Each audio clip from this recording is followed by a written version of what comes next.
ভাই, ওই মেয়েটাকে দেখছো? দেখতে দেখতে আমার দিকে এক দৃষ্টিতে তাকিয়ে আছে।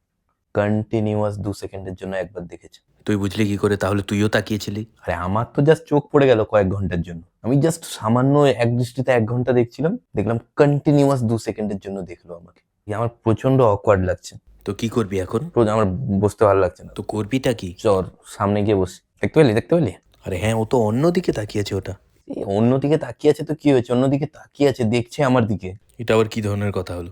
ওর চোখটা দেখ কোন দিকে আছে। এটা তো কান দিয়ে আমাকে দেখছে। আবার পাগলের মতো কথা বলে, কি পাগল ফাগল হয়ে গেছে নাকি? কান দিয়ে দেখছে মানে? হিংসেটা কবে ছাড়বি?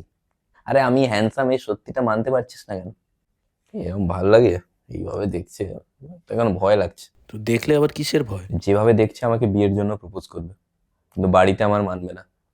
কাছাকাছি কোনো ইংলিশ মিডিয়াম স্কুলও নেই। তো নেই তো কি হয়েছে? বাচ্চাকে কোথায় পড়াবো বল? আর একসাথে এইভাবে দুটো গার্লফ্রেন্ড রাখা তো আমার দ্বারা সম্ভব নয়। দুটো গার্লফ্রেন্ড আবার কোথায় ছিল? ওইদিকে আরেকটা মেয়েও দেখছে, দেখ কোথায়? কে তোর দিকে দেখছে? আমার দিকে। বাবা, সব মেয়েই তো আমাকে দেখছে। বাবা, একা একটা ছেলে আমি কত বিয়ে করব? এখন কি হ্যান্ডসাম হওয়া এত বড় পাপ হয়ে গেল? আমার সবাই কিরকম দেখছে দেখ, সবাই দেখছে দেখ। উফ,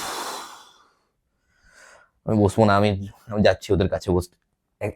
দেখলি দেখলি দেখলি, খুব টেনশনে ফেলে দিল আমাকে এতগুলো আননোন গার্লফ্রেন্ড। প্রচন্ড লজ্জা লাগছে তো এদেরকে আমার দেখতে ইচ্ছে করছে না। পুরো চাপে ফেলে দিল আমাকে।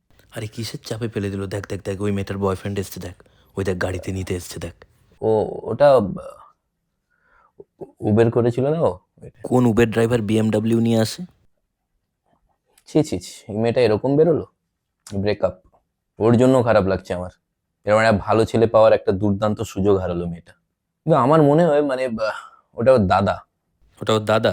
ওকে বেবি বলে ডাকছিল, শুনতে পাসনি? ওর নাম বেবি, ওটা ওর বেবি দা।